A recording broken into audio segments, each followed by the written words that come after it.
자, 박기원 선생님 이어서 얘기를 좀 더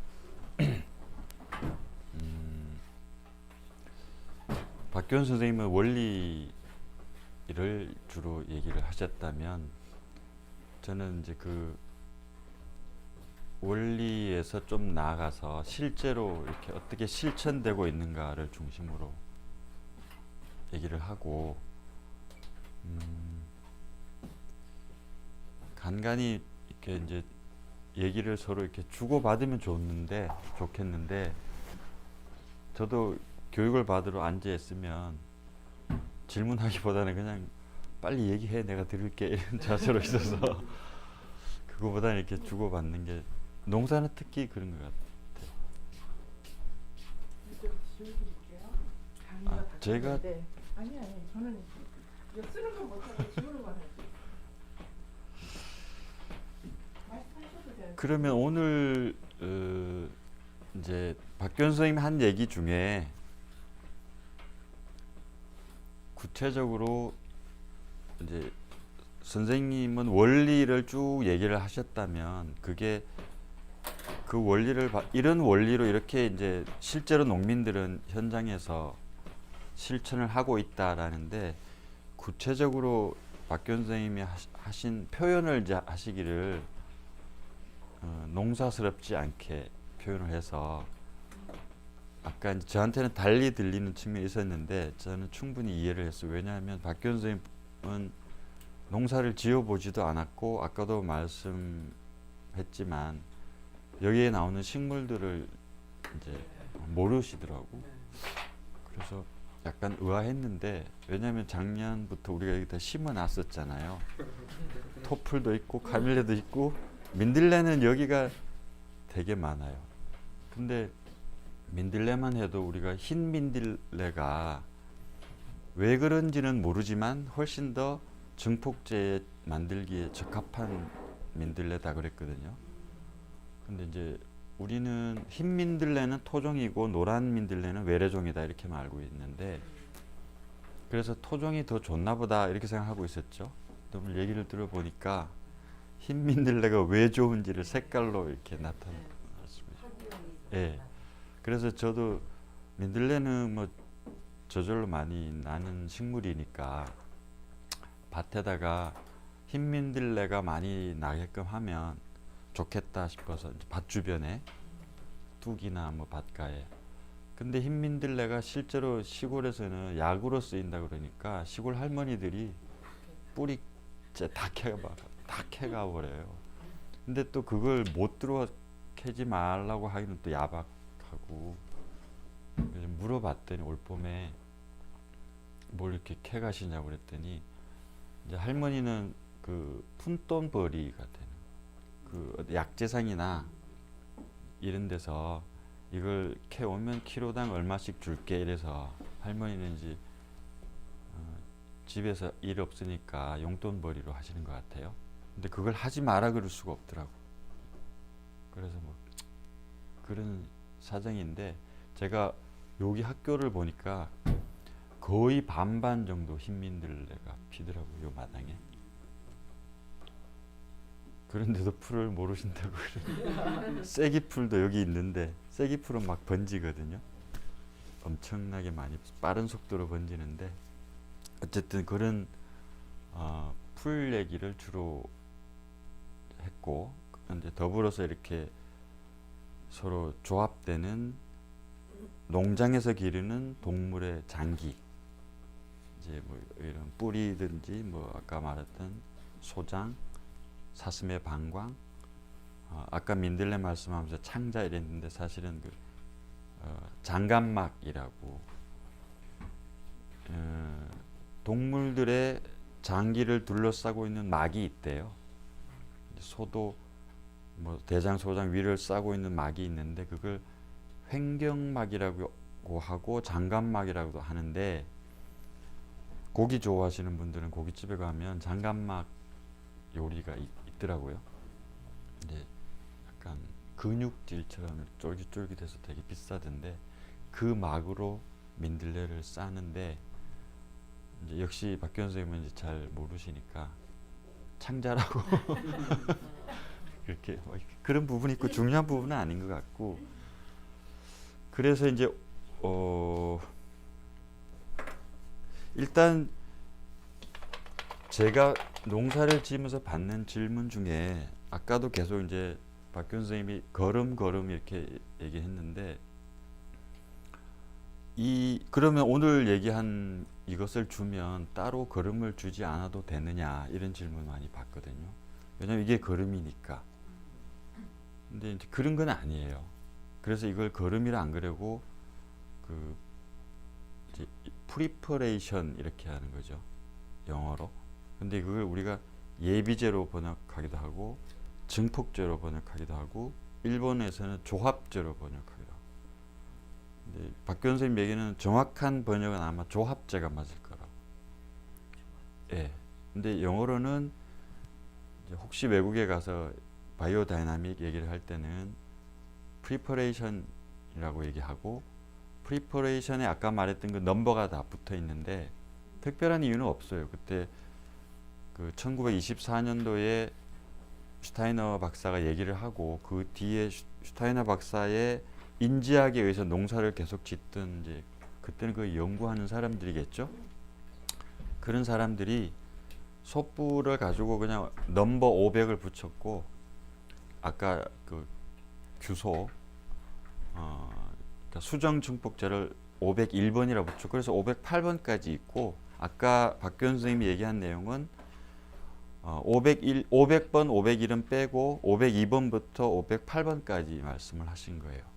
508번 마지막은 하나는 빼먹었구나. 그 새뜨기 증폭제라고 있는데 그거는 빼먹었는데 어쨌든 그런 증폭제를 얘기하기 전에 우리가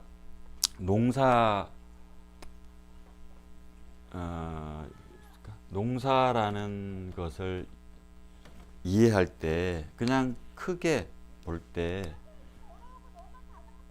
세부적인 얘기는 안 할게요. 그냥 우리가 흔히 말하는 관행 농사라는 게 있고 이걸 뭐라고 얘기해야 되나? 친환경 농사라고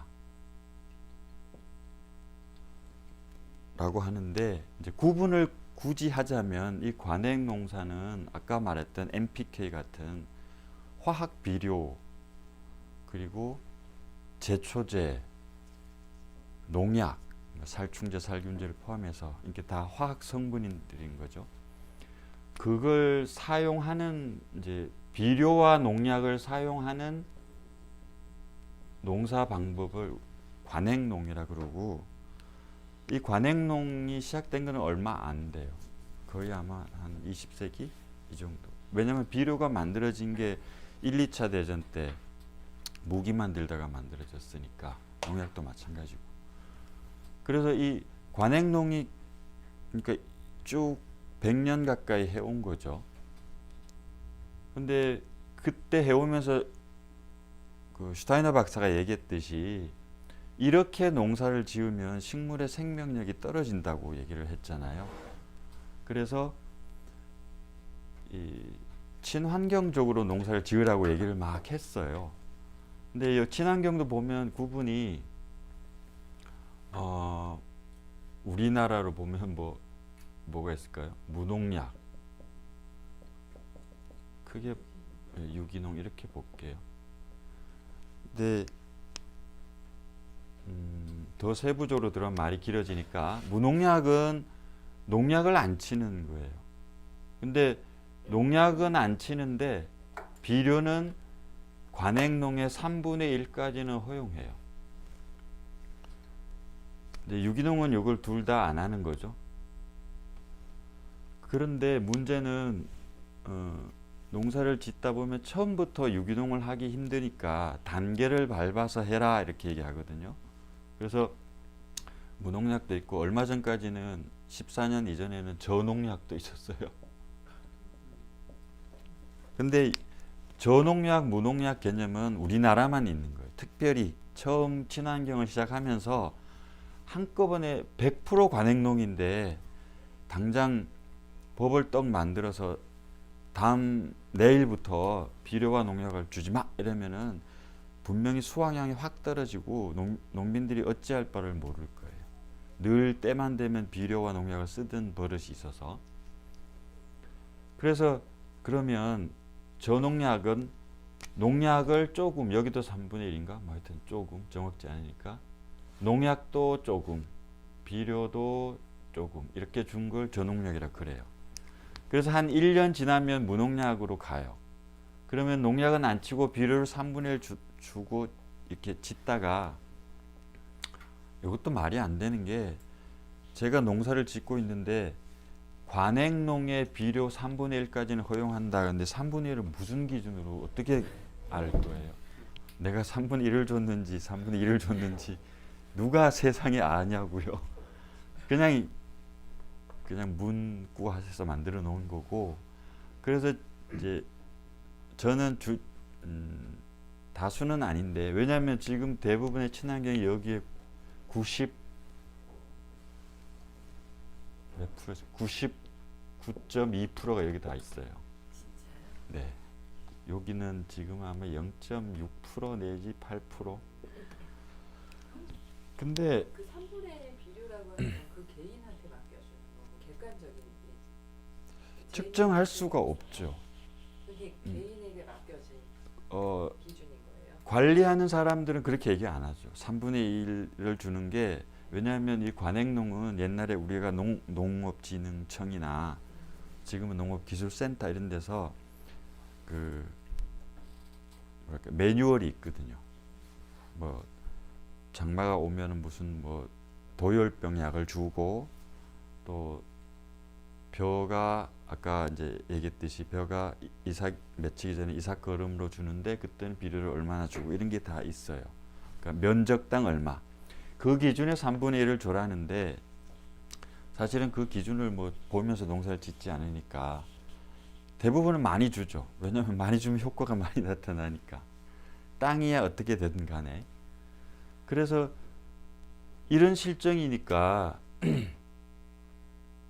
사실은 친환경이란 말도 조금만 속을 들여다보면 이런 좀 문제점이 있어요. 왜냐하면 이제 이걸 왜 주지 말라고 그러냐 하면, 그때 슈타이너 박사가 대부분 한 얘기가 유기농적인 관점에서 얘기를 했어요. 근데 또 이 유기농에서 들어가 보면 사람들이 이제 바이오 다이나믹도 있죠. 맞나? 바이오 다이나믹. 여기 또 자연 재배도 있죠. 뭐 하여튼 무투입도 있고 뭐 무경운도 있고 여러 가지 종류가 많은데, 유기농을 하는데 비료와 농약을 안 쓰고 농사를 지어요. 근데 자연 재배를 하는 분들은 이분들은 자기 철학에 의해서 거름을 안 줘요. 밭을 갈고 논을 가는 경운이라고 그러거든요. 경운도 안 해요. 그 다음에 석유 부산물에서 나오는 일체 것들을 안 해요. 그러니까 석유를 쓰는 트랙터나 이런 농기계도 경운을 안 하니까 당연히 안 쓰겠죠. 그 다음에 비닐 같은 경우 있죠. 비닐도 안 해요. 근데 왜냐하면 이 석유 부산물들은 이제 지구의 자원인데 우리가 다 필요하다고 다 꺼냈으면 어떡하냐. 근데 그게 결국은 환경에 피해를 줘서 또 후손들이 그것 때문에 어려워진다. 그래서 하여튼 아무것도 안 해요. 근데 억수로 편할 것 같지만 자연 재배를 하면 되게 힘들어요. 우리 텃밭에서 요 자연 재배에서 하고 있는 걸 쓰는 게 경운 안 하고 비닐을 안 쓰는 거잖아요. 우리는 비닐은 쓰지 맙시다. 물론 바이오 다이나믹도 비닐을 사용을 금지하긴 해요. 근데 경우는 거름도 주잖아요. 유기농에서도 이렇게 많이 달라요. 근데 루돌프 슈타이너 박사가 1924년도에 이 농업 강좌 이 책에 있는 내용이죠. 24년도에 강좌를 한 8일 동안 하면서 이 여러 가지 갈래가 있는 유기농 중에서도 여러 가지 갈래가 있는 것 중에 공통 분모가 상당히 많아요. 근데 그러면 바이오 다이나믹은 다른 유기농 하는 것과 뭐가 다르냐? 이렇게 많이 질문을 하죠. 그게 이제 오늘 제일 이제 핵심이 그거거든요. 우리가 말하는 증폭제 9가지. 그 다음에 저기 있는 이거죠. 오늘이 입회 날인데 파종 달력. 이 두 가지가 다른 유기농의 다른 가지치기한 그 농사 방법과 이제 차이점이라고 볼 수 있는 거죠.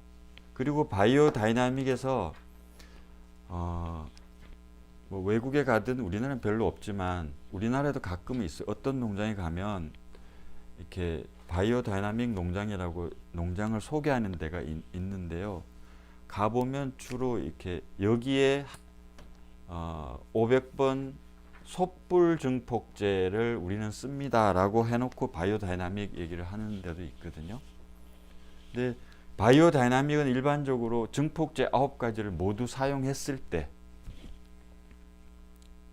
이게 가장 중요하고, 그 다음에 파종 달력을 보고 내가 농사를 짓고 있는가, 이 두 가지를 하고, 나머지는 일반적인 유기농의 그 농사 철학을 같이 공유하고 있다, 이렇게 보시면 될 것 같아요.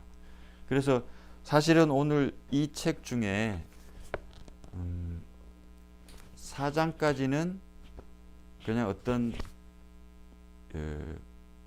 이걸로 가기 위한 백그라운드, 그러니까 뭐 지구에 영향을 받는 식물들, 우주에 영향을 받는 식물들, 그리고 우주의 기후는 그냥 지구로 어느 날 떨어지는 게 아니라 지구에 있는 물질을 통해서 나타난다 그랬잖아요. 그래서 막 원소 얘기하고 그랬었잖아요. 우리가 뭐 탄소는 모양을 만들고 뭐 유황은 뭐 어쩌고 저쩌고 영혼을 전달하는 그런 것들을 다 하고 결국은 이 얘기를 하려고 왔었거든요. 근데 가장 이제 본론이 이건데 그동안 왜 진이 빠졌는지 이제 하여튼 강의를 하다 보면 이렇게 끝으로 가면 사람도 줄고 열정도 식고 그러는데, 사실은 오늘 제일 중요한 이걸 하느냐 안 하느냐 문제인 거고, 그래서 아까 쭉 이제 얘기를 했으니까 제가 간단히만 할게요. 500번부터 솥불, 501번이라고 붙인 거는 수정 증폭제라고 말하는 거죠. 502번이라고 아까 얘기한 건 토플, 503번은 카밀레, 504번은 쇠기풀, 505번이 떡갈나무, 506번이 쇠뜨기인가요? 507번이 민들레, 508번이 지오줌풀. 이 증폭제를 만드는데 지금 우리나라에 있는 농장들 중에 이 9가지 증폭제를 모두 만들어 쓰고 이 달력을 만들어서 사용하는 농장은 포천에 있는 평화나무 농장밖에 없어요. 예, 나머지는 없어요. 좀 하려고 하시는 분들이 있었는데 다 돌아가시고, 그러니까 평화나무 농장도 바이오 이제 국제적으로 바이오 다이나믹 인증을 해주는 데가 있거든요. 그래 인정해라고 인증을 주는데 우리 그 데메타라는 휘장이 인증기관인데 그 휘장을 받지는 못하고 지금 우리 수준이 바이오 다이나믹 농사를 하려고 준비를 하고 있는 나라, 이렇게 그러니까 아예 안 하고 있는 나라는 빨갛고 하고 있는 나라는 뭐 하얗다 이러면 그 사이 중간에 세모 파란색이 이렇게 칠해져 있어요. 우리나라는. 근데 아시아는 대부분 좀 그런 것 같아요. 근데 요즘 일본, 중국이 좀 인증을 받기는 하는데 어쨌든 농사를 짓는 현장에 이제 농장을 운영하는 사람 입장에서는 전국에 이렇게 이걸 하는 농장을 많이 만들어야 되는데 해보니까 농민들을 설득하기가 너무 힘들어요. 일단은 이런 이런 얘기를 500번 얘기만 딱 하면 아마 다 도망가 버리고 안 들으려고 그럴 것 같아요. 그래서 이 책에도 보면 뭐 슈타이너 박사 자신이 이게 미친 짓인가라고 생각할 수도 있지만 이런 식으로 스스로 이제 하는데 그래서 뭐 온갖 미신, 오해, 서양 귀신이 씌었는 둥 뭐 어쨌든 그런 얘기를 많이 듣기 때문에 그런 선입견을 딱 장막을 쳐놓으니까 슈타이너 얘기나 이런 얘기를 할 수가 없고 그리고 이제 처음에 저도 그랬어요. 돌아보면 작물을 키우는데 뭐 여기까지 얘기를 해야 되냐 알아듣지도 못하고 도대체 뭔 얘기를 하는지를 모르겠고 그랬는데 그걸 이렇게 해소하는데 저는 개인적으로 박규현 선생님 도움을 많이 받았어요. 막 농사일을 하면서 여기 하는 강좌 공부를 같이 따라 할 수는 없었는데 오며 가며 주소만 들어도 저는 이렇게 아까 그 이렇게 이게 뭐라 그랬죠? 사구성체? 네. 이 책에도 사구성체가 나오잖아요. 농사하면서도 나오거든요. 아까 말했던 뭐 전기체, 성기체, 물질체, 감성체 이렇게 나오는 것도 보니까 사구성체 얘기를 풀어주시더라고요. 그래서 저는 이 책을 보면서 에테르, 뭐 아스트랄 자꾸 그래서 이게 뭔가 그랬더니 그냥 우리가 흔히 쉽게 풀어서 밭에 가면 흙 있고 돌덩이가 있는 걸 밑에 물질체라고 그러는 것 같고 작물을 심었더니 이렇게 뾰족이 올라오는데 식물도 생명이 있으니까 이걸 에테르라 그러고 근데 식물보다는 더 발달된 게 동물인데 이제 저희 집에 오면은 닭이 한 80마리 있고 고양이 한 10마리 있고 개가 6마리 있으면 이것들이 가지고 있는 뭐 느낌을 하고 뭐 화도 내고 이러는 게 이제 아스트랄이라 그러는 거죠. 근데 이쪽에 인간으로 오면 가장 진화의 끝 단계에서 이 나머지 세계가 가지고 있지 못하는 뭐 자아라는 걸 가지고 있어서 감성체, 자아체 이렇게 얘기하는 것 같아요. 그래서 그런 이해를 하면서 이게 이것과 연결이 돼 있구나라고 저는 이제 박규현 선생님 얘기를 듣고 알았는데 궁금한 게 왜 솥불에 소똥을 넣지? 이것도 궁금했었고 이건 수정가루는 우리가 말하는 흔히 수정은 보기 쉽진 않지만 차돌이라고 하고 있는 거 있죠. 아니면 이거 없으면 모래를 갈아도 돼요. 모래에 수정 성분이 많이 들어있어요. 수정이 가지고 있는 성분이 많으니까 규소 성분인 것 같은데 어쨌든 수정가루도 솥불에 넣고 토풀은 아까 말 사슴 방광인데 또 숫사슴 방광이라고 그래서 이제 이쯤 오면 이게 헷갈려. 소하고 사슴이 나오는데 카밀레 넣으면 이제 더 머리가 아파지는 게 암소의 소장. 쐐기풀은 그냥 해요. 그냥 통째로. 떡갈나무는 더 무시무시한데 여기서 사람들이 많이 자빠져 나가서 4번은 쐐기풀은 그대로 하는 거예요. 네. 떡갈나무는 두개골이에요. 근데 이거는 소의 두개골일 수도 있고 돼지의 두개골도 되고 말의 두개골도 되고 양의 두개골도 되고 근데 소의 두개골이 공간이 제일 많이 나와서 소를 주로 쓰고 쇠뜨기도 그대로 쓰고 민들레는 아까 말했듯이 그 장갑막이라는 소의 장갑막이죠. 지오준 풀은 요거는 효소를 내서 쓰는 건데요. 여기 보면 풀도 나오고 가축의 내장도 나오고 뭐 두개골 같은 장기도 나오는데 더 들어가면 뭐 이 정도는 조금만 노력하면 할 수 있지 않을까 싶은데 할 수가 없는 게 실제로 해보니까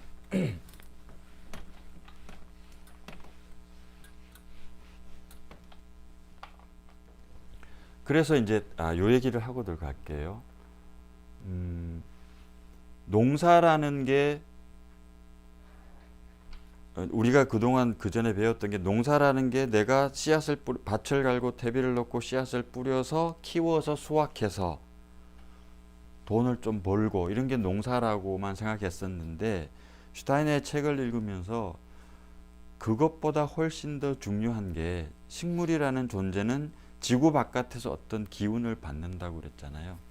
그래서 그 기운을 받는 게 내가 말한 씨앗을 뿌리고 키우고 수확하는 것보다 훨씬 더 중요한, 식물한테는 중요한 건데 우리가 그걸 모르거나 외면해 왔다. 근데 알아야 된다. 그래야 온전히 식물을 기를 수 있고 그런 식물을 우리가 음식으로 먹어야만 몸도 마음도 건강해질 수 있다 이런 거잖아요. 그래서 농사라는 게 결국은 아까 우주의 기운들은 뭐 에너지든 별 기운이든 이런 것들은 지구에 있는 물질을 통해서 식물에 전달된다고 그랬잖아요. 그러면 농사를 짓는다는 건 이렇게 생각해 볼 수 있는 거죠. 내가 식물을 기르고 수확한다는 것은 우주의 영향을 받은 땅의 기운을 뺏는 거잖아요. 식물을 통해서. 뺏어온다. 땅의 기운을 빼앗는 일로 볼 수 있는 거잖아요.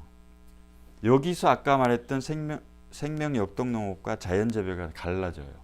여기까지는 얘기가 되다가 여기서 자연재배는 이제 제가 이런 말을 하면 자연재배 하는 사람들은 저 바깥에 산의 나무들을 식물을 보라. 저들을 키우기 위해서 퇴비를 줘? 비닐 멀칭을 해? 거름을 넣어? 이렇게 이야기하거든요. 그렇게 작물을 기르면 된다는 거예요. 요게 자연재배인 거고 우리는 바이오다이나믹은 땅의 기운을 뺏어오는 거니까 뺏어온 기운을 땅으로부터 기운을 계속 뺏어오면 땅은 이제 나중엔 황폐해지니까 그 기운을 되돌려줘야 된다고 얘기하거든요. 요게 되돌려주는 작업이에요. 땅으로. 계속 수확만 하는 게 아니라 뺏어온 만큼 돌려줘야 되는데 땅이 별 기운을 잘 받도록 그리고 잘 받아서 그 별 기운이 식물에 영향을 미치는 식물을 통해서 이렇게 우리가 음식으로 먹을 수 있도록 하는 일을 얘네들이 해주는 거죠. 그래서 기본적으로 바이오다이나믹에서는 농사를 이렇게 본다는 거고 그 기운을 되돌려주는 작업을 하기 위해서 증폭제를 만들어 써야 된다고 얘기하는 거고 파종 달력에 의해서 농사를 지으라는 거거든요. 그렇게 농사를 지을 때 우리가 말하는 친환경, 유기농업, 바이오다이나믹, 자연재배 농사를 짓는 이유가 지속 가능한 삶을 살기 위해서는 거잖아요. 그 사람만 지속 가능한 게 아니라 자연도 지속 가능해야 되기 때문에 이 지속 가능한 것들을 보장하기 위해서 이게 증폭제가 꼭 필요하다라는 거고 근데 실제로 이 증폭제를 만들어 보면 그냥 우리가 한번 내년부터 해봅시다 이러면 또 전제가 참 까다로운 게 파종 달력을 만들려고 그러면 파종 달력이 이제 다른 건 없거든요. 그냥 크게 보면 천체의 움직임에 따라 천체의 움직임에 따라 지구에 전해오는 기운이 다 다르다는 거예요. 뭐 잎의 기운이 오늘은 잎의 날이니까 잎을 먹는 작물들이 좋아하는 기운을 줄 수 있죠. 농작업을 했을 때 네 가지인데 그런 네 가지의 별이나 행성이나 달의 위치에 따라서 그 기운들이 각기 다른 시간에 내려온다는 거예요.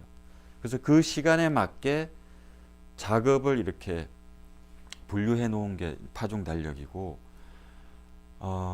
증폭제는 이 9가지 증폭제는 실제로 달력은 내가 이 달력을 또 만들다 보면 일본하고 우리하고도 시간이 다르죠. 뭐 30분인가 시차가 있다고. 그냥 없애자 이렇게 뭐 동병에 맞춰서 우리가 살게 그래서 그렇지 엄밀히 보면 있는 거거든요. 그러니까 나라마다 시간이 다 달라요. 그래서 다른 나라에 가서 이 달력을 갖다가 쓸 수가 없는 거예요. 근데 이제 독일에서 시작됐으니까 독일 사람들은 파종 달력을 매년 만드는데 그걸 가져와서 뭐 시간을 맞추고 번역하고 이렇게 하는데도 시간이 상당 부분 걸리고 우리는 아직 그 달력을 만들 수 있는 이제 농사나 천문학도 알아야 되고 이 슈타이너 인지학도 알아야 되고 이런 사람이 없어요. 근데 뭐 작년인가 박균 선생님은 내가 학교 일 안 하고 달력만 보면 한 3년 있으면 만들 것 같다. 이거보다 더 정확한 달력을 만들 수 있을 것 같다 이런 말씀을 하시던데 어쨌든 달력은 쉽지 않으니까 지금은 우리는 외국에 있는 것 갖다가 번역해서 써요. 일본에서도 만들고 독일에서도 만들고 미국에서도 만들고 프랑스에서도 만드는 것 같고. 근데 이제 이 증폭제는 갖다가 쓸 수가 없는 게 대전제가 이 증폭제는 농장 안에서 다 해결해야 된다. 이게 저 슈타이너의 이제 얘기예요. 왜 그러냐 하면 여기에 있는 풀들이나 사슴이나 소의 장기들이 농장 안에서 그러니까 바이오 다이나믹적으로 자라는 것을 써야 된다는 거예요. 아무거나 쓸 수가 없다는 거예요. 그렇게 되면 당장 소뿔을 구하기가 힘들어요. 우리는.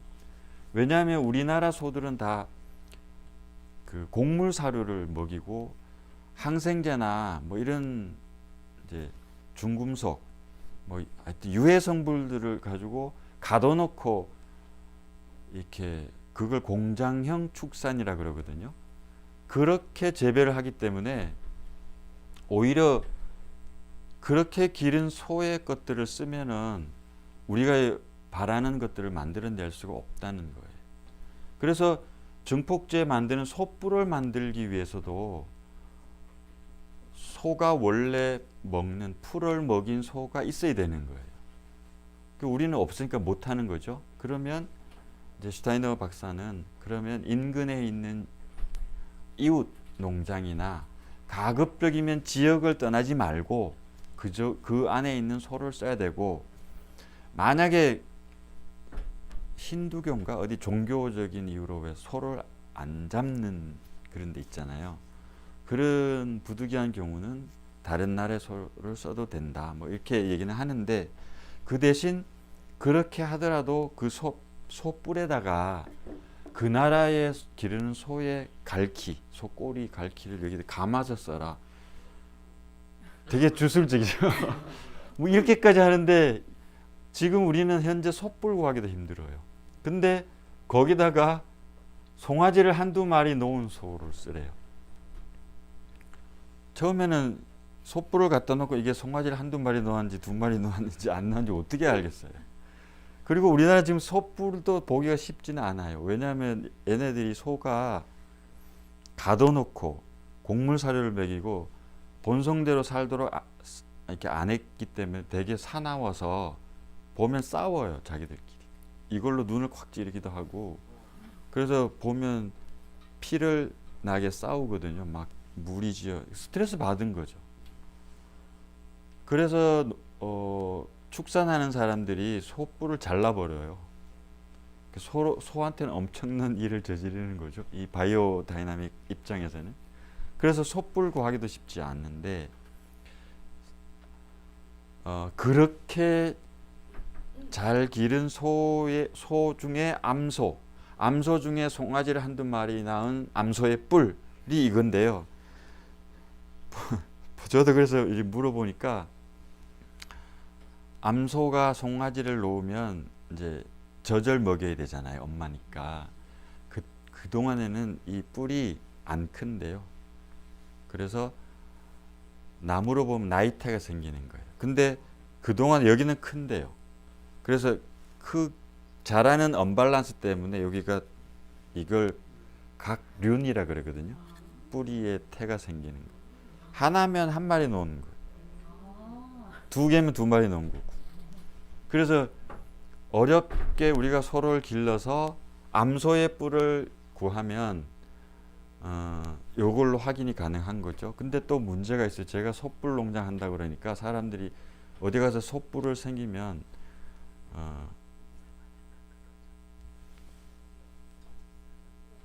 여행을 하거나 어디 이제 가면 솥불을 저희한테 선물을 갖다 주는데 솥불 농장이니까. 근데 솥불을 보면 암소의 뿔을 이렇게 이걸 무슨 형이라고 그러지? 요렇게 생겼어요. 항소의 뿔은 요렇게 생겼어요. 달라요. 아까 말했듯이 암소의 뿔 중에 요렇게 각균이 하나 있는 건 송아지 하나, 이렇게 있는 건 둘, 이렇게 놓여 있는 거거든요. 계속 쓸 수 있어요? 다음에 여기서 이제 계속 나오는데 이 솥불은 쓰다 보면 요게 이제 한 번 제가 쓴 거고 지금 소똥에 넣어서 캐낸 거거든요. 요걸 한 3번 정도 쓰면 여기서부터 부서져요. 요때까지 쓸 수 있고 여기 두개골은 안 돼요. 일회용이에요. 그것도 내가 박경 선생님한테 한번 물어보려고 하는데 수정에 쓰는 솥불은 일회용이에요. 한 번밖에 안 돼요. 똑같은 솥불인데 이거는 한 3년까지 쓸 수 있대요. 왜 그런지는 모르겠어요. 근데 또 문제는 소똥. 소똥은 암소의 소똥, 그러니까 이물질이 섞이지 않는 소똥이에요. 그래서 소똥을 보면 이렇게 돼 있잖아요. 시골에 가면 우리 때 이걸 손으로 뜨면 뜨이거든요.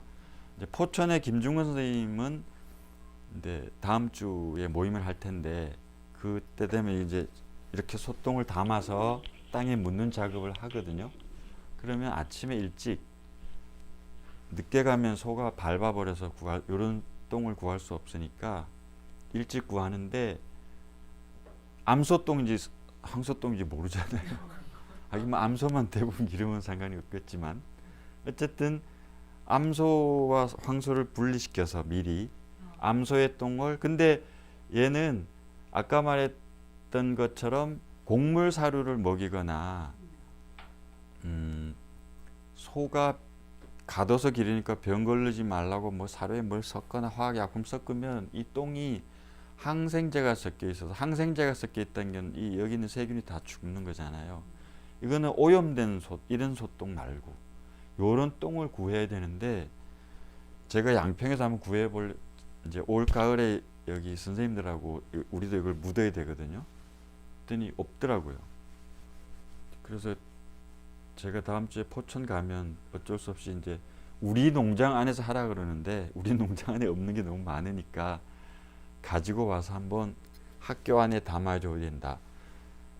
슈타인의 말에 의하면 여기 자라는 풀과 동물과 증폭제의 모든 것들이 이 농장과 이 지역을 굉장히 이렇게 좋은 기운을 줄 거다. 그래서 이 안에서 다 해결하라는 거고, 이런 소와 이런 똥을 생산하는 농장이면 상당히 별 기운과 뭐 땅과 인간과 동물이, 식물과 이런 생명체들이 상호 유기적인 관계를 맺는 좋은 기운을 뿜는 거다, 이런 거죠.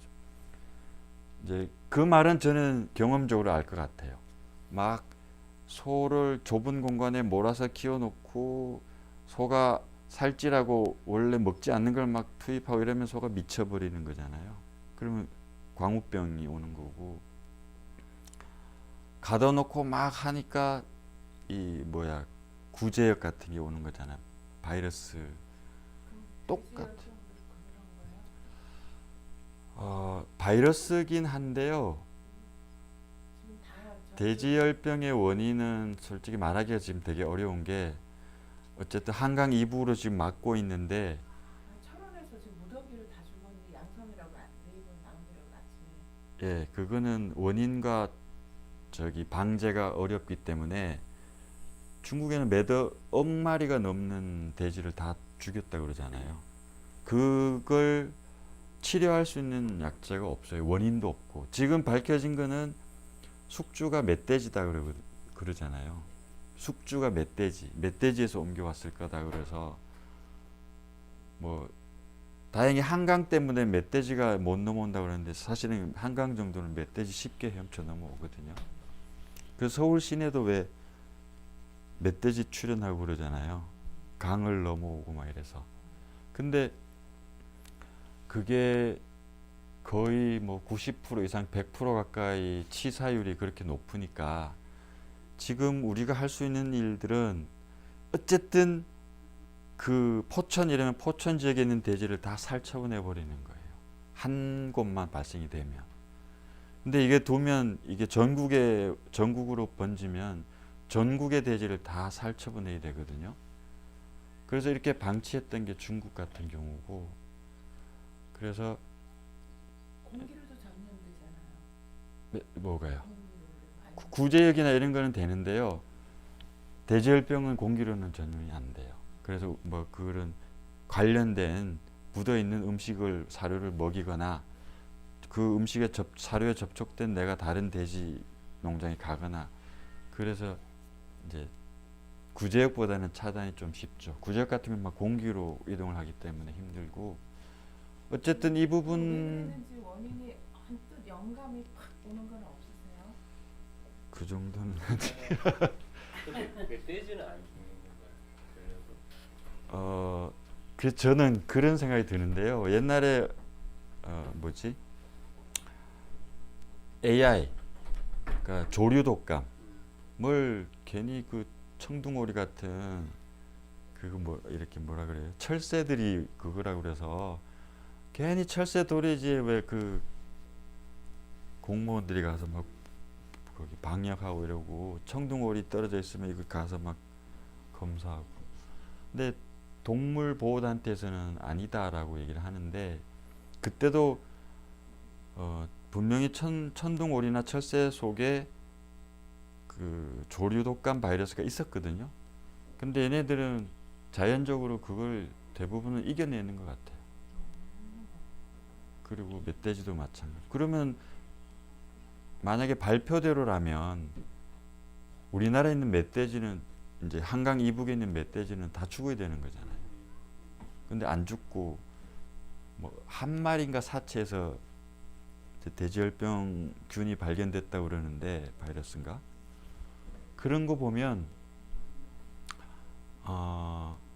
지금 나타나는 조류 독감이나 구제역이나 뭐 돼지 소에 나타나는 구제역이나 지금 돼지열병이나 이런 것들이 상당 부분 우리의 생활, 인간이 만들어낸 집단사회. 같아요. 그러니까 여기서 말하는 슈타이너도 농사가 화학 비료나 농약이나 제초제를 무분별하게 치면 사람은 편리해요. 그러니까 내가 애써서 퇴비를 안 만들고 화학 비료, 질소 비료 한 20kg 한 포대만 있으면 내가 여기 있는 농사 다 지을 수 있거든요. 그것만으로도 가능하니까. 대신 그 땅은 생명력을 점점 잃어간다는 거예요. 그 화학 비료 때문에. 그리고 실제로 잃어갔고, 그래서 많은 식물들이 씨앗의 생명력을 잃어버렸을 때 슈타이너가 말했잖아요. 이렇게 농사를 지으라고. 그게 씨앗 종자의 생명력을 회복하는 길이라고. 그랬듯이 이제 그걸 만약에 이렇게 지금 동물의 전염병으로 봤을 땐 우리가 아무리 방제를 하고 차단을 한다고 그래서 AI 구제역 돼지열병 막을 수 있나요? 그리고 매년 그게 반복되고 있는 거잖아요. 또 새로운 게 생기고. 그래서 그런 것들이 그냥 달리 방법이 없으니까 얘네들 다 끌어묻어요. 근데 제가 이제 사는 곳이 개군이 소 많이 기르는 한우거든요. 몇 해 전에 왜 그 전염병이 막 번져서 전국에서 소를 다 묻었잖아요.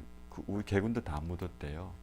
근데 묻는 걸 보면 그냥 우리가 매몰한다 그러지, 묻는 사람들도 트라우마 때문에 아직도 치료받고 그러는데 충격받아서 정신적으로. 근데 그 안에 있는 농장이나 그 마을에 있는 사람들은 그냥 작살이 나요.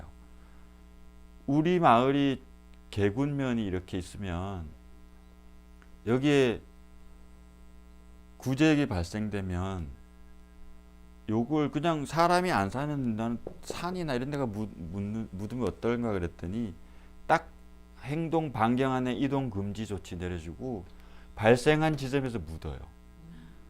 그러면 이 마을이잖아요. 근데 여기서 물으면 계군 같으면 집집마다 거의 축사가 다 있어요. 그러면 구제역이 요 집에 발생해서 뭐 3km, 5km 반경 있으면 여기도 묻었을 거 아니에요. 근데 소, 돼지만 묻는 게 아니고 소, 돼지에 관련된 건 다 묻어요. 그래서 이제 이 농가가 망하는 거예요. 그리고 향후에 몇 년 동안 농사를 못 지어요. 지을 수도 없죠. 여기다 묻어 놓으면 지금 여름에 되면 이 속에 썩잖아요. 그래서 이게 막 피고름이 뿜어져 올라오기도 하고. 근데 법상으로 못 가게 돼 있으니까. 그리고 이 사람이 한 5년 지나서 계군에서 나 다시 먹고 사는 문제 때문에 소를 키울래 이러면 그게 싹 검사해서 방역해서 양성이 나와야 돼, 음성이 나와야 되나? 이렇게 안 나와야 지을 수 있는 거죠. 그러니까 이게 종자들이 다 망하는 거예요. 근데 지금은 그래서 구제역 때도 보면 포천에 있는 소 키우는 평안나무 농장도 구제역이 왔거든요. 그쪽에 소, 돼지 많이 기르는 지역에서 포천이니까. 근데 선생님도 구제역이 걸렸어요. 한 번은 묻었고 한 번은 안 묻었는데 두 번째 안 묻을 때는 전국적으로 번져서 그러니까 매몰 인력이 모자라서 계속 밀려지면서 소가 살아난 거예요. 저절로. 그래서 그 선생님이 이제 하도 신기하다 그래서 외국 자료를 보고 이랬는데 다 묻을 필요가 없다는 거예요. 구제역의 치사율은 뭐 이게 요거 찍고 해서 그런데 정확한지는 모르겠는데 제가 알기로는 35% 미만이에요. 그러니까 10마리 걸리면 한 6마리는 살아날 수 있다는 거예요. 근데 원인도 모르고 치료제도 없으니까 전염성이니까 반경 안에 있는 걸 다 살처분하는 거예요. 근데 이제 동물보호단체에서는 또 이렇게 생협활동하는 소비자들은 난리 난 거죠. 아니 방법이 그것밖에 없냐라고 얘기하면서 그 방법을 매년 반복하고 있으니까 이 원인을 좀 찾아서 없애라. 그랬을 때 이제 평안나무 농장을 보면서 이제 농민들이 유기농을 하는 특히 농민들이 소는 초식 동물이다. 풀을 많이 먹여라. 풀을 안 먹이고 살찌우고 마블링 키우기 위해서 옥수수 곡물 사료만 계속 먹이니까 소가 스스로 병을 이기는 힘이 약해진다. 그리고 소는 큰 동물이고 들판에서 풀을 뜯으니까 넓은 공간이 필요하다. 가둬놓고 햇볕도 못 보고 바람도 안 통하는 곳에 가둬놓고 움직이면 살 빠지니까. 그래서 계속 그렇게 기르니까 소가 병이 안 올 수가 없지 않냐. 그래서 이런 가축, 사육, 자라는 환경부터 개선하면 이런 질병들이 덜 하지 않을까. 이런 얘기를 계속 하는데 이 얘기가 잘 안 먹히죠. 왜냐하면 이런 얘기를 하는 사람은 나 같은 사람이나 평안나무 농장에 이런 사람 농민들이 뭐 유기농 정신에 의해서 얘기를 하지만 사실은 이 고기 소에 얽혀져 있는 전 세계적인 뭐 예를 들면 곡물 기업, 대기업들, 그리고 사료를 만드는 기업들, 그리고 축산을 하는 뭐 우리나라에도 그런 자본 세력들이 있잖아요. 정치권과 공무원과 뭐 이런 커넥션이 당연히 있지 않겠어요? 예를 들면 비료회사나 농약회사는 유기농을 계속 공격하잖아요. 비료 농약이 훨씬 더 친환경적이라고 얘기하잖아요. 뭐 요즘은 GMO도 더 친환경적이라고 막 그러고 그러는데 무슨 이치예요, 도대체? 그들의 논리는 이제 단순하게 말하면 많은 생산력을 가지고 수익성을 높인다는 거예요. 그러니까 그러자면 뭐가 투입됐는가, 뭐가 들어가서 얼마만큼 나왔는가 이런 것들이 경제 이론적으로 딱 맞고 뭐가 투입됐는지를 알아야 되는데 유기농은 뭐가 투입된지 모르잖아요. 퇴비를 넣기 때문에. 퇴비에 보면 뭐 소똥에 지폐, 소가 놓은 오줌에 모르는 게 다 있지만 NPK가 아까 이제 말했던 비료는 내가 질소가 필요해 이러면 질소만 딸랑 넣거든요. 인산이 필요해 되면 인산을 넣으면 되고 그래서 넣었더니 이만큼 나오더라. 이런 식의 것들이 지금 화학 농법이나 공장형 축산이나 뭐 이런 하림, 이제 제가 아는 분이 하림 닭으로 유명하잖아요. 하림이 직영하는 농장도 있지만 위탁하는 농장도 되게 많아요. 제가 아는 분은 위탁을 하는데 이 운동장에 막 수십 배 되는 창고를 이렇게 지어서 그 이렇게 창고를 여러 동 지어요. 길이가 이렇게 긴데 문이 있고 완전 밀폐돼 있어요. 이제 하림에서 예를 들면 오늘이 12일이죠. 10월 12일 날 병아리 들어옵니다. 이러면 이 안을 싹 소독해서 문을 열고 병아리를 넣어요. 수십만 마리를 넣는 거죠. 요게 이제 복날 우리가 먹는 보양탕용으로 이제 우리 집에 기르는 닭이 이제 닭을 기르면서 봤는데 닭은 정상적으로 잘 기르면 20년에서 30년 살, 장수하면 30년 살거든요. 근데 요 닭은 10월 12일 날 들어가면 빠르면 11월 12일 날 하림 삼계탕 가공 공장으로 가요. 늦어도 빠르면 한 달, 늦어도 60일 이내에. 이렇게 기르는 닭, 이렇게 기르는 소, 돼지, 가축들이 얼마나 우리한테 훌륭한 음식이 될까는 의심이 되고, 아이들한테 절대로 이런 걸 먹이지 말라고 그러지만 길거리 나가면 다 치킨이고 스테이크고 그런 거죠. 근데 이런 것들이 다 어떤 뭐 유통, 자본, 곡물, 농약, 비료, 공장형 축산업자들 다 연결돼 가지고 그걸로 이렇게 시스템이 굴러가는 거예요. 근데 왜 여기 몇 사람이 여기다가 소한테 동물 복지를 보장하라, 이건 말도 안 됩니다. 이 닭들은 훨씬 더 심한 환경에서 자라고 있고. 왜 햇빛 못 들어가게 돼요? 빨리 키워야 되니까 속성으로. 여기가 뭐가 들어가면 다른 것도 들어가잖아요. 이런 병아리들은 밀폐된 공간에서 한 달이면 한 달, 두 달이면 두 달. 왜 이렇게 이 시간을 단축시키는지는 알겠어요. 제가 가서 보니까 수십만 마리가 먹는 사료가 하루에 먹는 양도 수백만 원이에요. 그래서 이 날이 하루가 플러스 되면 수백만 원, 수천만 원, 수억이 떨어지는 거야. 그러니까 그 전에 얼른 빼야 되니까 계속 줄이는 거고, 요 사이에 하림이 원하는 키로수의 그람 수의 닭을 만들어내야 되니까 빨리 성장하도록 만드는 거예요. 그러니까 못 움직이게. 자꾸 운동을 하면 살이 더 찌고. 아니 햇빛은 왜 못 들어요?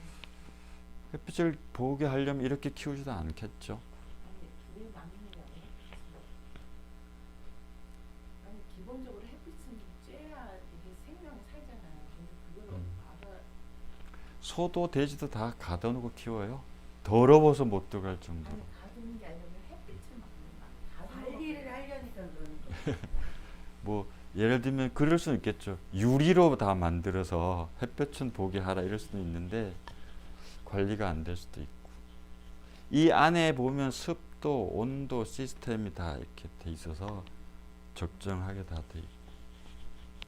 햇빛이 들어가면 그런. 관리용인 것 같아요. 어쨌든 이런 환경인데 농업 환경도 마찬가지고, 그래서 예측 못 뭘 어려우니까. 하려고 얘기가 여기까지 가버렸네. 그래서 솥불 증폭제가 있고, 요거는 10월 지금이에요. 10월에 이렇게 소똥을 구해다 솥불에 넣어서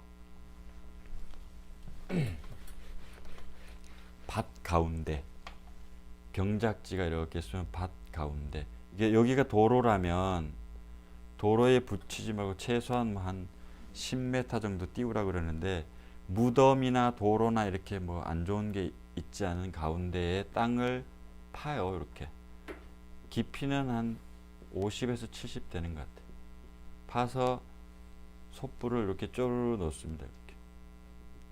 근데 제가 한번 해보니까 이렇게 해서 묻으니까 이게 빗물이 들어가고, 요걸 거꾸로 이렇게 세워서 하니까 빗물이 안 들어가고, 지렁이들이 공격을 많이 하기도 하고, 여러 가지 이제 토양 동물 공격을 받기도 하는데, 어쨌든 이렇게 묻어서 그 다음에 내년이죠. 4월 봄이에요. 뭐 4월이든 5월이든 캐서 이 캐면 요 상태가 돼요. 그러면 캘 때 보면 같이 이제 캐본 분들이 있는데 그 소똥에 관련된 냄새는 하나도 안 나고 아무런 냄새도 안 나요. 근데 요걸 꺼내서 물에다가 빗물에다가 1시간 동안 이렇게 열심히 저어서 그러면 서서히 물에 이 향이 슥 나면서 이제 소 뿔이 가지고 있는, 그러니까 소는 아까 숫사슴은 요거와 반대된 뿔을 가지고 있잖아요. 근데 사슴은 보면 매년 뿔이 이렇게 자라면서 뼈가 자라면서 봄 되면 이른 봄 되면 뿔을 지수를 똑 떨어뜨린다고 그러더라고요. 그래서 아마 우리가 그래서 사슴 뿔을 먹는 건가 모르겠는데, 어쨌든 뿔이 자라는 사슴의 뿔이 되는 거고, 이거는 뼈가 자라서, 이건 뼈는 아니에요.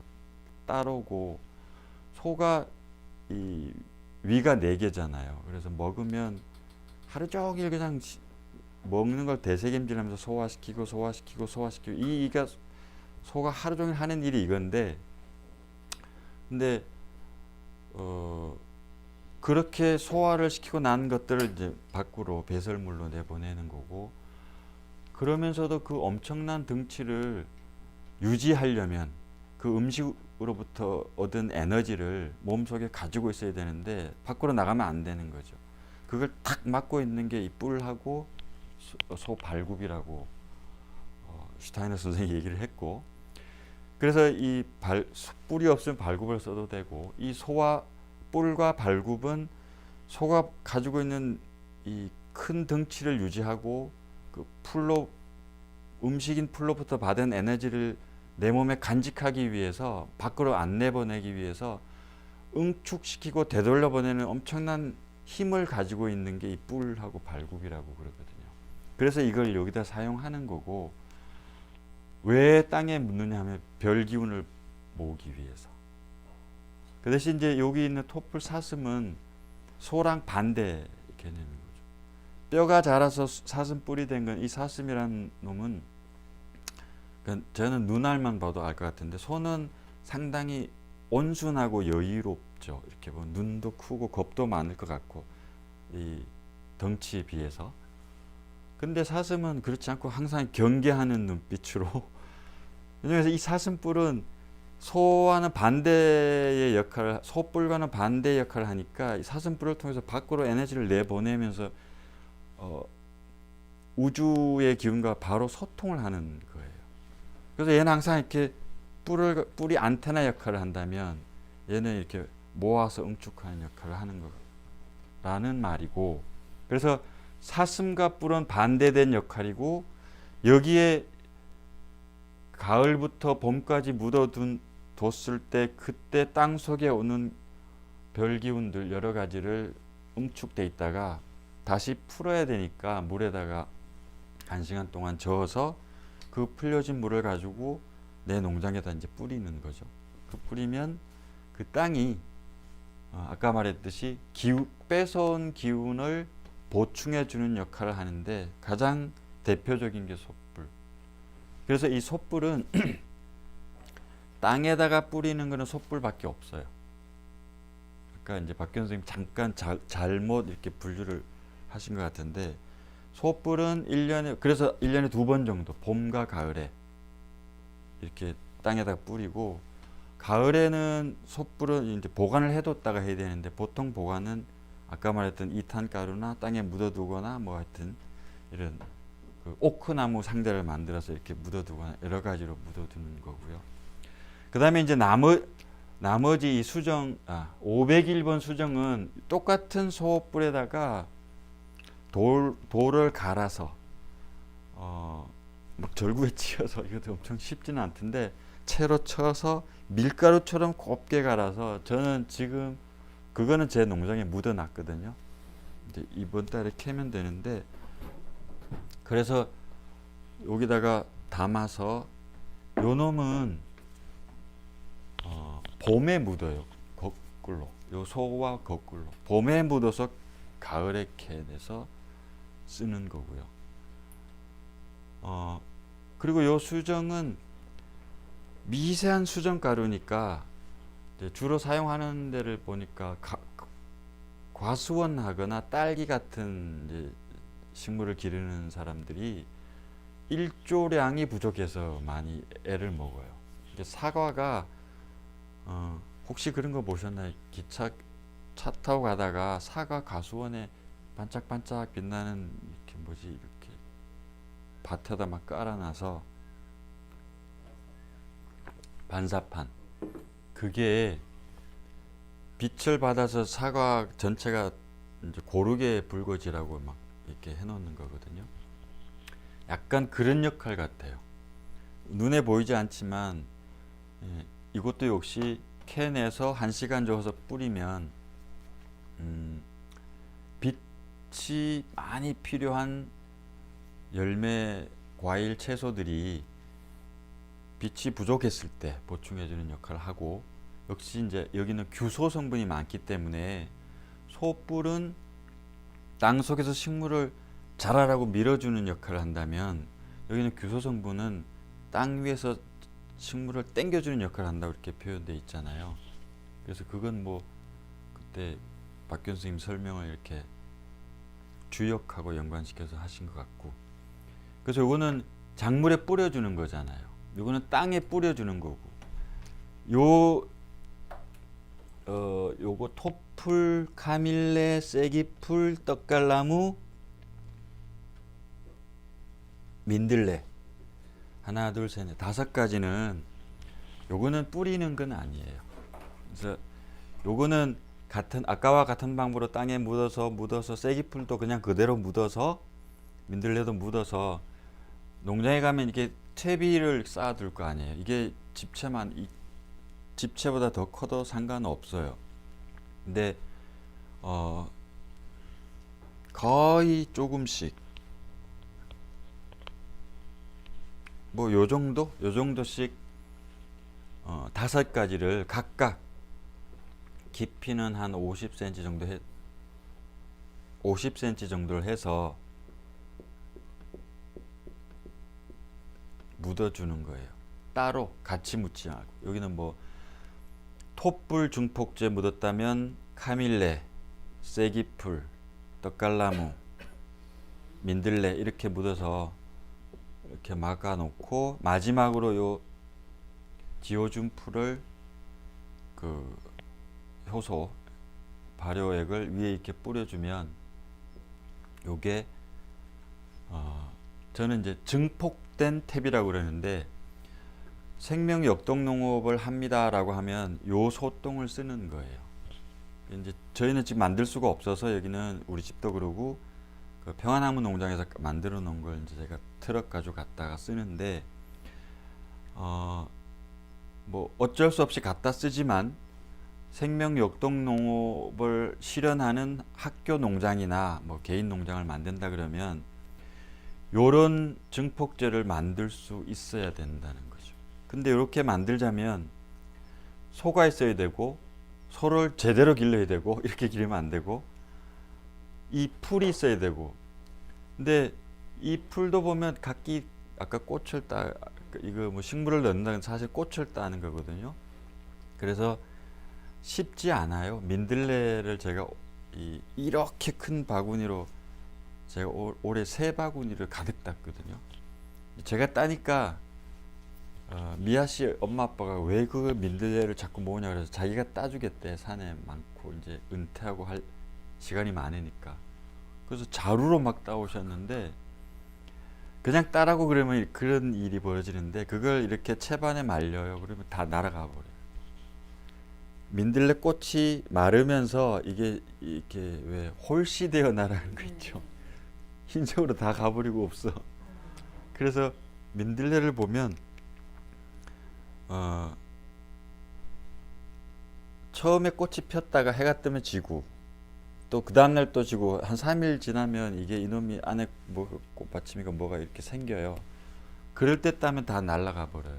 그래서 딱 적기에 따야 되고 해가 뜨고 한참 지나면 오므려니까 해 뜨기 직전 뭐 그러니까 이른 새벽에 가서 따야 되고 그런 어려움이 있고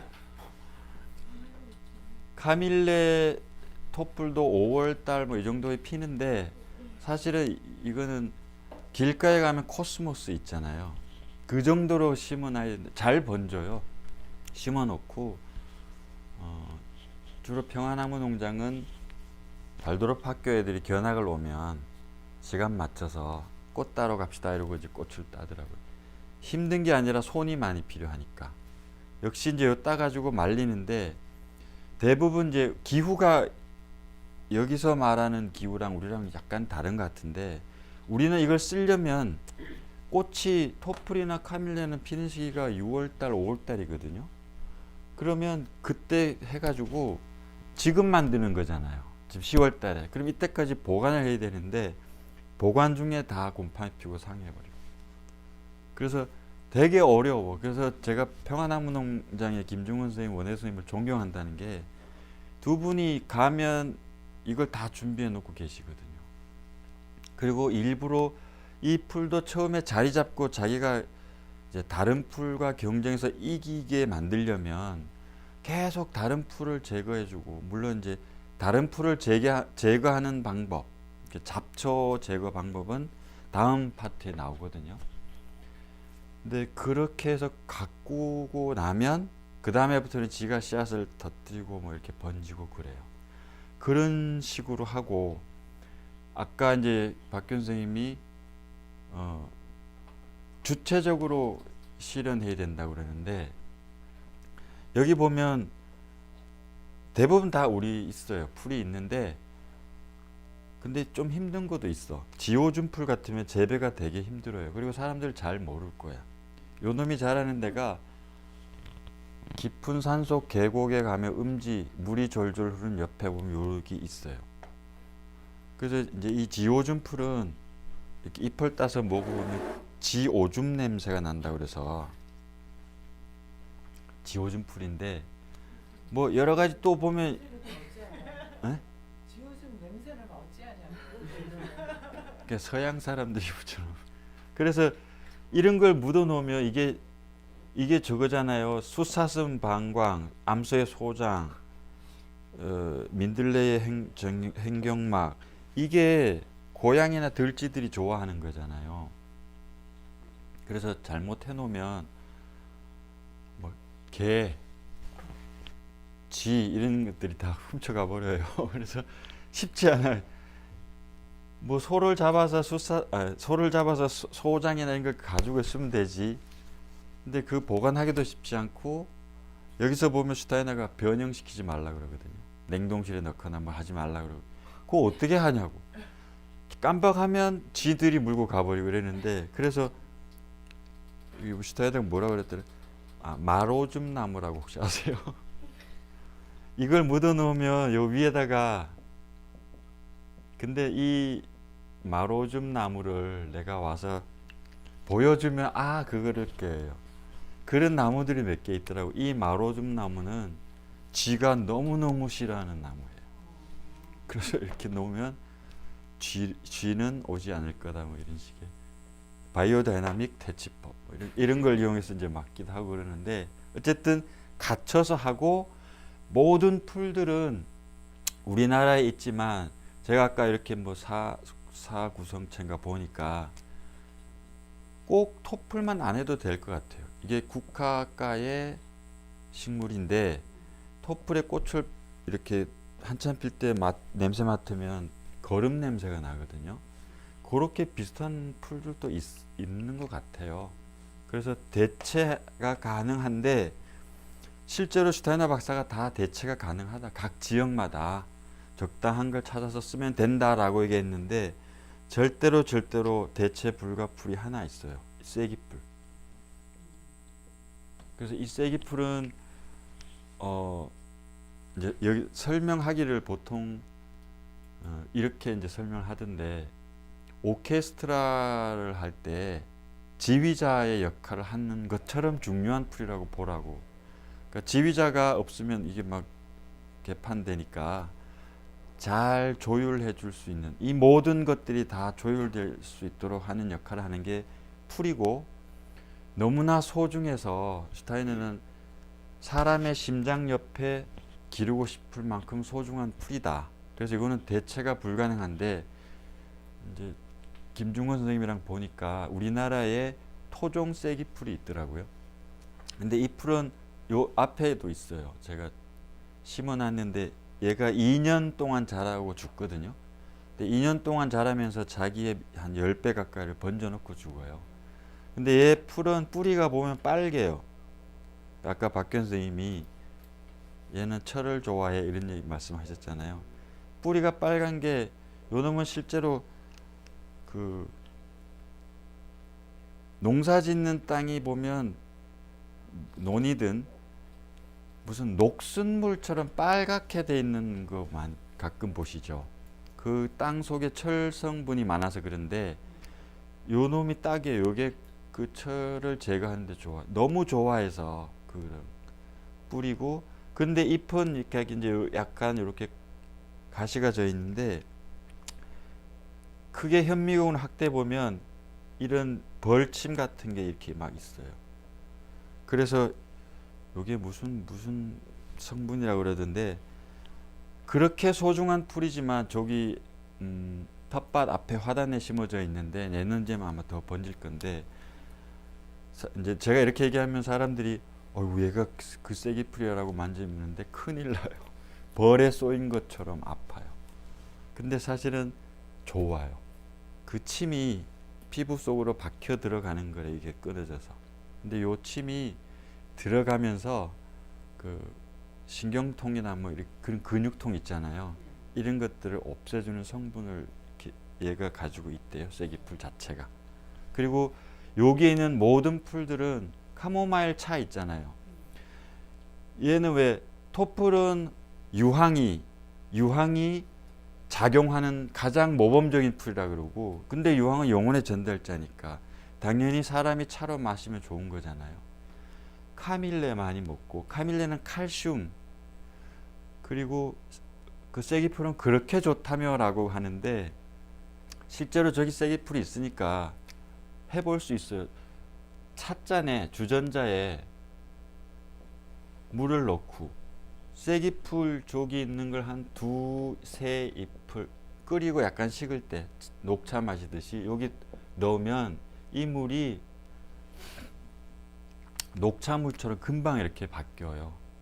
그 하늘색 비슷하게 바뀌는데 그 물을 작물 재배에 줘도 좋고 마치 이제 뭐 이런 풀들이 보면 식물들이나 땅이나 사람들이 마시든 먹든 땅에 주든 살아있는 것처럼 이성을 가진 것처럼 움직이게 될 것이다 이렇게 표현을 하는데 제가 보면 막 이런 이제 땅의 기운들이 북돋아진다는 의미로 저는 이제 해석을 하거든요.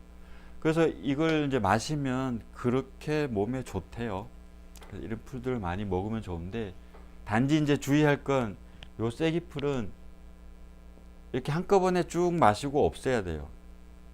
한 20분 정도 지나면 이 물이 새카맣게 바뀌어요. 그건 아마 제가 철분 때문에 그런 것 같아요. 산화돼서 그런 것 같아요. 그래서 이 슈타이너의 그 인지 의료하시는 분들 있잖아요. 그런 분들은 요걸 가지고 음식으로 하시더라고.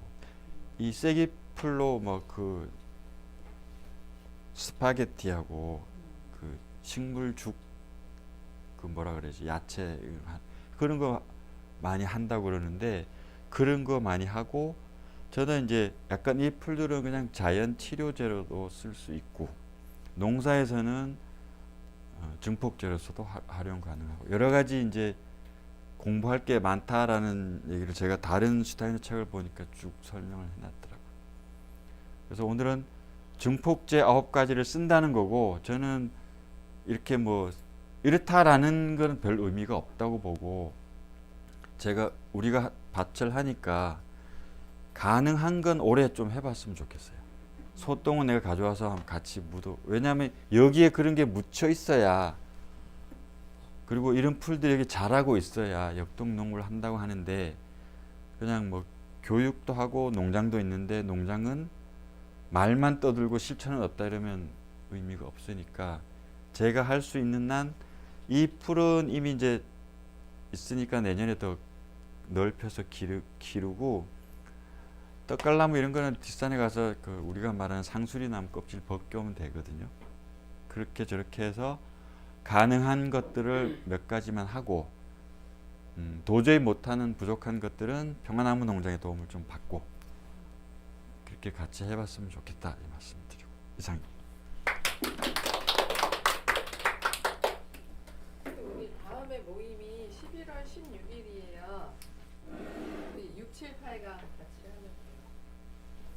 11월 16일 그때 9시. 그리고 다음 달이네요. 네. 왜냐하면 지난달에 했어야 되는데 9일 그 선택당 때문에 음, 없어서 못해서 미룬 거거든요.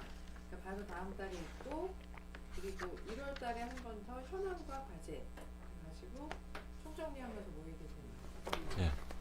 그러면 1년. 네. 2번 남은 겁니다. 네, 두 번. 근데 저 질문이 한 가지 있는데 저희가 이제 이 증폭제를 쓰는 게 이제 땅을 좋게 하기 위해서 예.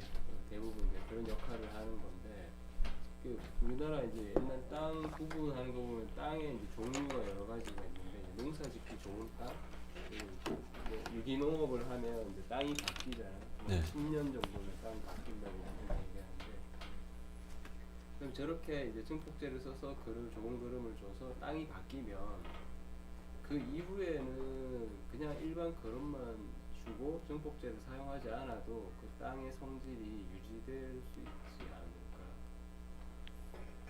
저거는 약간 그 약 처방 같은 의미로 예. 땅을 이제 좋게 하기 위해서 처방을 하는 거고 이게 이제 건강해지면 땅이 사람도 마찬가지로 건강해지면 약이 필요 없듯이 이제 어느 정도 시간이 지나서 건강해지면은 이렇게 굳이 정폭제를 안 쓰고 일반적인 거름만으로도 그 상태가 계속 유지될 수도 있지 않을까? 안 될 것 같은데요. 예. 그러니까 계속 수확을 해야 예. 되니까. 그렇죠.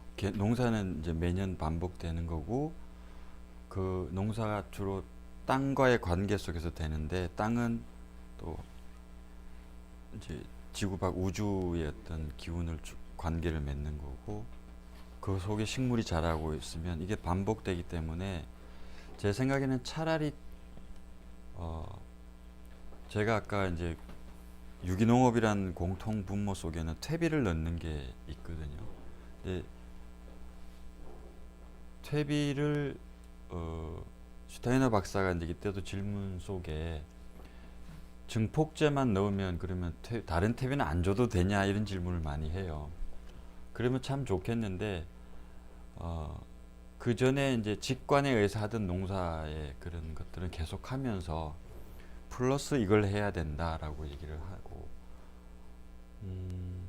저희는 어쨌든 생명 역동농업을 하는 그룹에서는 매년 반복해서 해요.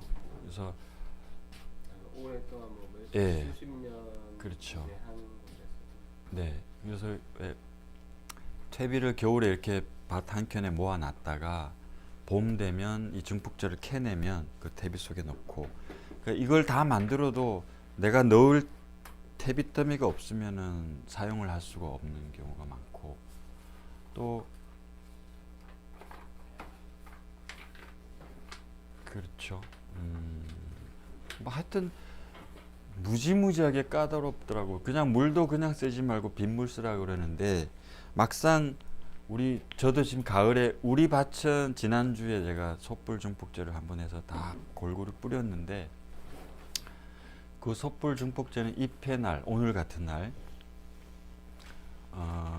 해질 무렵 1시간 저어서 하고 수정 중폭제는 뭐 꽃의 날 가급적이면 꽃의 날 해 뜨기 직전에 저어서 하고 뭐 하여튼 이래서 그게 이제 약간 감으로 오긴 와요. 아, 박규현 선생님이 말하는 게 수정은 아침에 하고 소똥은 솥불은 저녁에 하고 이게 이해가 되고 그런 식으로 시간대가 다 다르고 다음 주에 하는 거 보면 이제 벌레 잡는 법 얘기 나오고 이러거든요.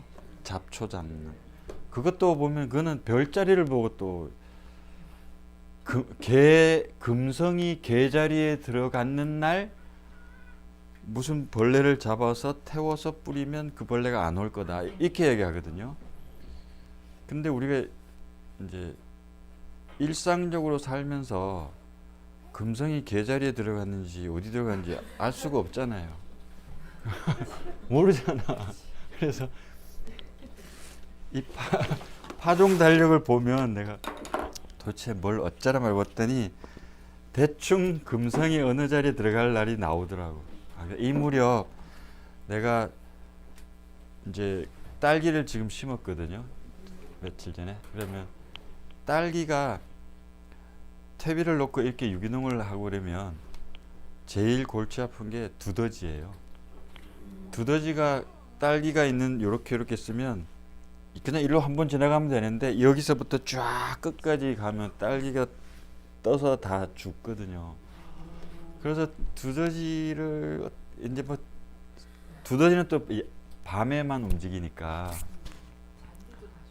그렇죠. 그래서 아침에 일찍 가보면 사벌 2개 들어가면 이렇게 땅이 이렇게 움찔움찔 하는 데가 있는데 양쪽을 탁 꽂으면 그 길 속에 두더지 잡아내는데 슈타이너는 뭐가 이게 금성의 계자리인가?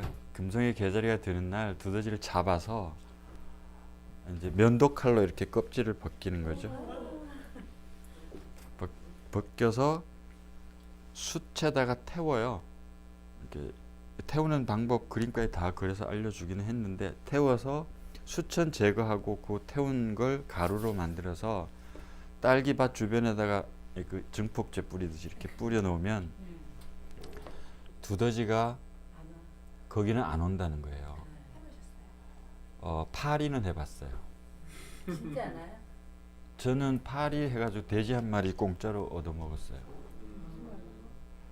돼지 키우면 여름에 파리가 그 사람은 이렇게 손으로 하잖아요. 그러면 한 주먹의 파리가 잡힐 정도예요. 돼지우리에. 그러니까 이 파리를 주기 위해서 살충제를 엄청나게 쳐대는데 그게 여름 나는데 몇백만 원 든대요.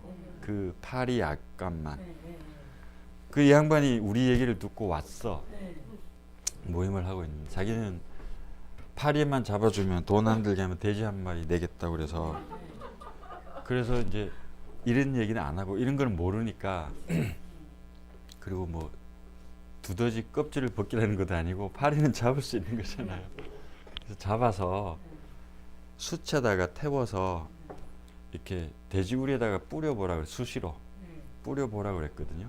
파리 잡아서 가루를 넣어요? 많이 필요 없어요. 그냥 한 주먹 잡아서 숯불을 피워 놓으면 우리가 왜 고기 구울 때 숯불 피워 놓고 숯불 위에다가 이제 그냥 얹으면 파리가 이렇게 타면 이 숯과 파리가 구별이 안 되니까 여기는 이제 철사망 같은 거 이렇게 해서 숯 위에다 놓고 아니면 구멍이 아주 미세한 후라이팬 같은 걸 넣고 파리를 여기다 넣는 거죠. 그럼 파리가 탈 거 아니에요. 그러면 그것만 드러내서 파리를 가루를 만들어서 돼지우리에 이렇게 증폭제 뿌리듯이 뿌려 놓으라고. 그리고 이제 이걸 한두 번만 해보고 어떻게 됐는지 설명을 좀 해달라고. 그랬는데 그 다음 해에 이 사람이 우리 모임에 돼지 한 마리 잡아왔어요. 왜냐하면 몇백만 원 들던 살충제 값이 3분의 1도 안 들었다는 거예요. 그러니까 슈타이너는 잡초 제거도 그렇지만 씨앗을 가지고 잡초를 제거하는 것도 개체 수가 점점 줄어들 든다. 계속하면. 그 다음에 이렇게 하면 두더지들이 여기 안 오고 다른 데 가서 논다. 이런 거잖아요. 그래서 그게 왜 하필 뭐 금성이 개에 들어갔을 때 이걸 해야 되느냐. 이제 이게 저는 궁금한 거죠. 그렇게 하라고 말만 했으니까. 그리고 실제로 경험한 건 그 돼지 농장이 경험해서 자기가 효과가 없었으면 돼지 안 잡아왔을까. 그리고 금성이 어디 들어가는 걸 잡으셨어요? 이 책이 있습니다. 이거는 다시 보면. 책 다시 봐야 되겠네. 모르는 데를 막 건너뛰면서 그러니까 읽으니까. 그거하고 강의 듣고 보면 그러니까 더 다르네. 많이 또 달라요. 예, 근데 그리고 몇 이게 번 봐야 돼요. 약간 인지학하고 이 관련이 있는 것 같아서 그죠? 그리고 이걸 좀 제가 두더지 이러니까 한번 해보세요. 그렇잖아요. 지금 이렇게 시골에 가면 멧돼지는 영역 그리고 집단 생활을 하잖아요. 가족. 그래가지고 멧돼지는 한 마리 꼭 안 다니고 가면 밤중에 부부 자식 새끼 거느리고 쪼르르 다니면서 논에 물 있는 데 와가지고 거기 목욕을 하고 가요. 거의 야외 수영. 근데 그러고 가면 벼가 뭐야 이 정도 넓이 한 10개 정도가 쫙 펴 없어지는 거예요. 그러니까 농민들이 환장하는 거예요. 그래서 지금 할 수 있는 방법이 면에다가 그 포수 맞아요. 와서 잡으라 그러는데 그거는 좀 하기 힘들지. 멧돼지를 잡아다 껍질을 벗겨서 태울 수는 없잖아. 그리고 나는 쥐도 못 하겠어 무서워서. 근데 파리는 할 수 있는데 파리는 뭐 없으니까 그거는 우리가 할 수 있을 것 같아요. 여기 보면 특정한 종류의 잡초가 와요. 그래서 그 잡초는 보면 뭘 좋아하는 풀이 여기만 그 풀만 계속 나거든요. 뭐지 피 종류도 있고 골치 아픈 종류가 있는데 예를 여기 막 들러붙는 것도 있고 그렇죠. 그런 놈의 씨앗을 채취를 해가지고 씨앗. 예 씨앗 채취를 해서 그 들러붙는 게 씨앗 아니에요?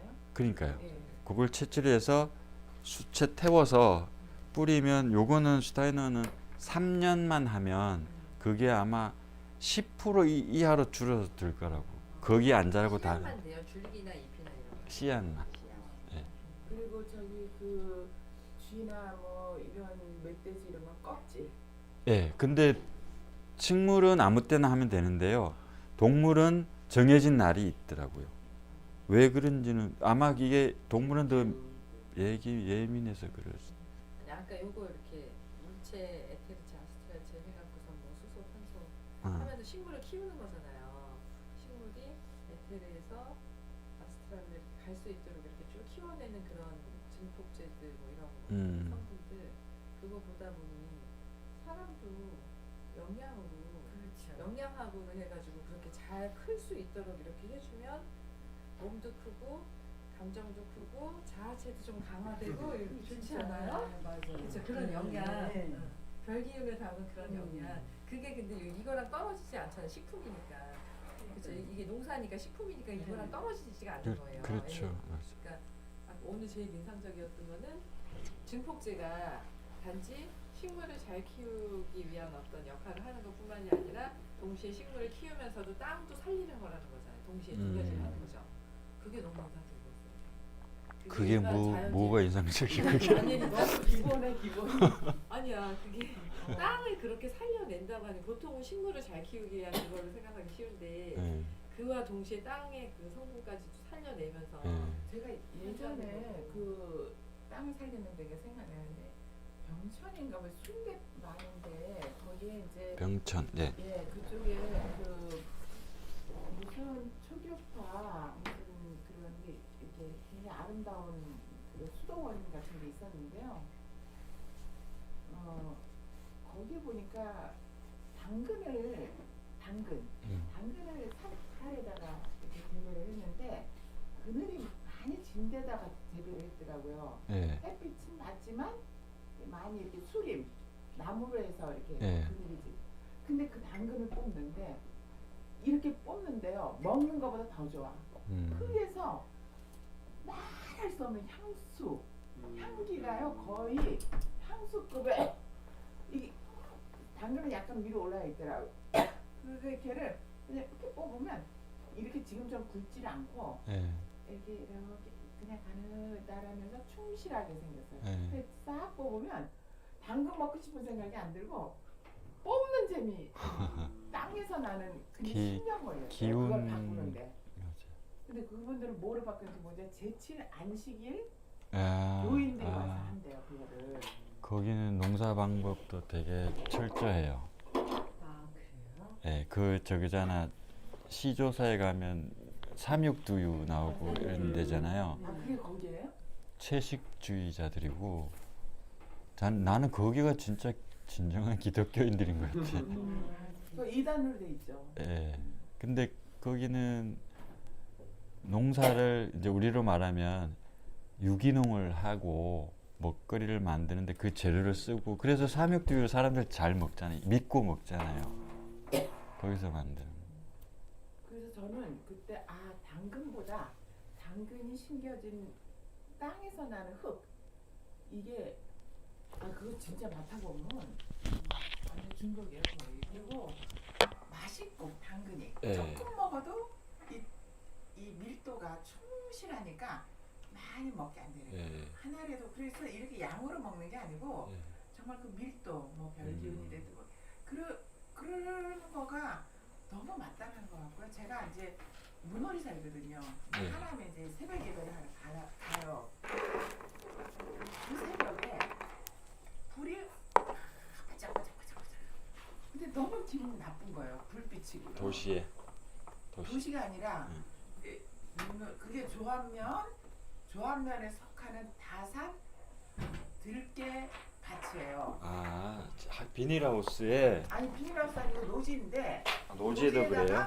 금을 쫙 넣어요. 조그만 이 등을. 깨그 그런데 열매 맺지 말고. 깨를 아니 근데 선생님 너무 이상한 게 제가 저거 이파리를 얻으려고 맞아요. 뭐 그런가 보다 했는데 제가 거기 갔어요. 대낮에 가서 친구랑 가가지고 가서 도대체 그 깨가 어떻게 생겼는가 보자 낮에는. 그리고 가서 봤더니 이파리가 거의 없어요. 깨가 많아. 지금은 그렇죠. 지금요? 예, 철이 그래요.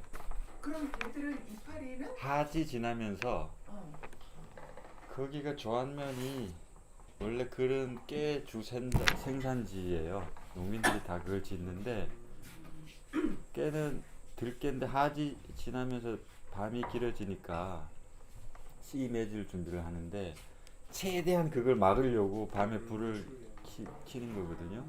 저도 그래도 맺은 거를 그러면 근데 들깨 기름이 더 비싸지 않아요? 깻잎보다? 그 사람들은 사실은 농사 지으면 깨를 안 하는 게 2% 팔면 금방금방 이렇게 현금으로 들어오잖아요. 매일매일 따니까 매일매일 따서 다락동으로 보내는 건데 그걸 가지고 들깨를 짜려면 지금까지 기다려가지고 벼서 털어서 골라내가지고 말려서 기름 짜고 그러면 돈이 된다면 아마 다 했을 거야. 들기름 짰을 텐데 안 되니까 안 하는 거죠. 그럼 그 밤물팀은 어떤 효과? 밤을 없애주는 거죠. 그러면 얘들은 식물은 어떤 작용을 씨가 안 되죠. 식물은 보면 빛하고 씨안 맺는 거 무슨 연관이 있어요? 왜 시골에 가면 논 많은 지역에 가로등 켜놓으면 논 주인들이 와서 가로등에 검은 보자기 덮어 씌워버리잖아요. 빛이 밤이면 밤이어야 되는데 깜깜해야 되는데 밤을 환하게 밝혀놓으면 이 식물들이 결실을 못 맺어요. 식물은 밤의 길이와 낮의 길이가 엄청 중요하니까 식물한테는. 밤에 오히려 충실하게 더 뭐를 하냐 보죠? 밤이 길어지고 낮이 짧아지잖아요. 우리 가을은 그렇잖아요.